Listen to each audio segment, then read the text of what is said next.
I'm Matt Clegg. I shot a film called Save Yourselves, and the directors are Alex Fischer and Eleanor Wilson.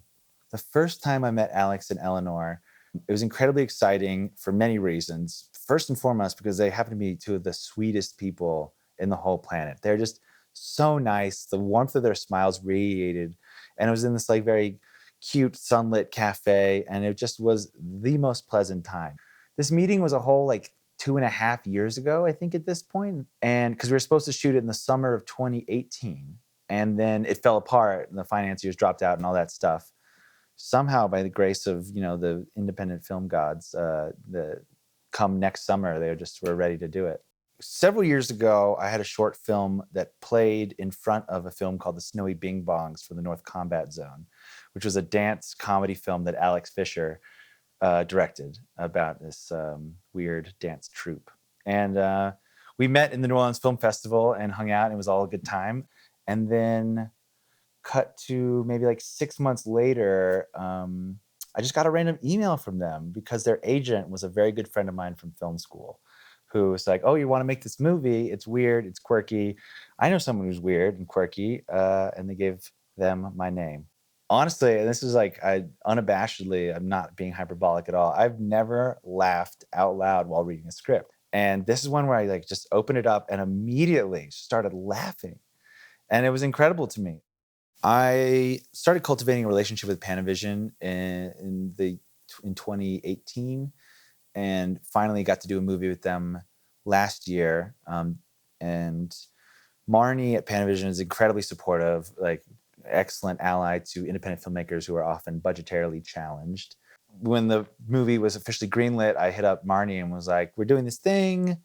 Can we make it work? She knew the line producers from the film as well. So I had recently worked with the Primo Zoom, the 11-1, and was really impressed by the mechanics.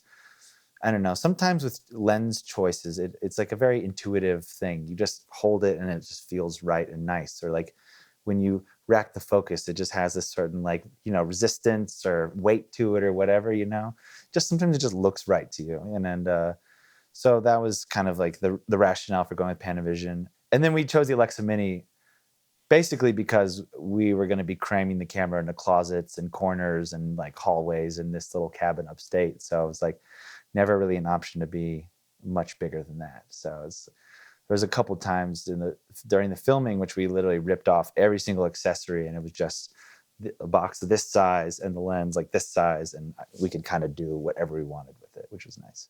We had, kind of, a basic range of light mats and sky panels, some like tungsten fixtures because I can't get away from filaments. Your basic HMIs. We were able to get a couple light tiles as well, which is really nice because they had a small profile. We could kind of suck them up to the ceiling and move them around and keep our kind of like ambient exposure to a certain degree because it is a comedy. So, and we always spoke about it not being too moody or too wildly shadowy or dark. For the most part, we shot on sticks and a little bit of slider and stuff like that. And we did use a little bit of handheld for the more frenetic and chaotic parts of the film. We used an incredible colorist named Nat Jenks with Goldcrest Post in New York. I haven't worked with him before, and he met with us during pre-production and provided us a couple of LUTs based on our examples. And they were, very filmic examples, and a lot had to do with like vintage film in the 70s. It was a little warmer. We just kind of set the camera up and went through the LUTs, looking at the different, looking at how it reacted to the green of the trees, the wood paneled walls of the cabin, and a few other environments, and just decided upon that based on the monitor. And then we colored with Nat for a week after shooting once the edit was all done. And that was a wonderful experience always. It's like, it's hard as a cinematographer now in the era of S-Log and RAW to really get too concerned about anything color-wise because, any DP who sat with a really excellent colorist has like come to learn that literally anything is possible. Like I've done in a short where the colorist literally bleached everyone in this like 20-person crowded room's face white and then turned their eyes red with little like key maps. And it's just like, that would have been like a 3-hour hair and makeup like reset to do all that to extras, but then he just like does it with the color. So it's a great relief to know that you have an excellent colorist on the back end of that. And obviously, you try to take it as seriously as possible, but we were really able to push and pull quite a bit with our strong daylight and green push and eliminate a lot of that on the back end.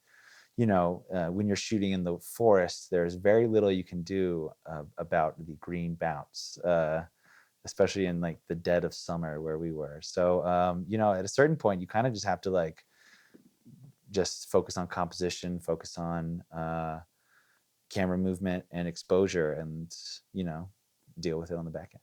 In my career as a cinematographer, I've cultivated blessedly a amazing family of technicians and artists and craftspeople who I work with almost exclusively for all the projects. And for us to have the sort of external validation, besides just loving working with each other, of having a film screen at Sundance, that is a moment unto itself that is wonderful.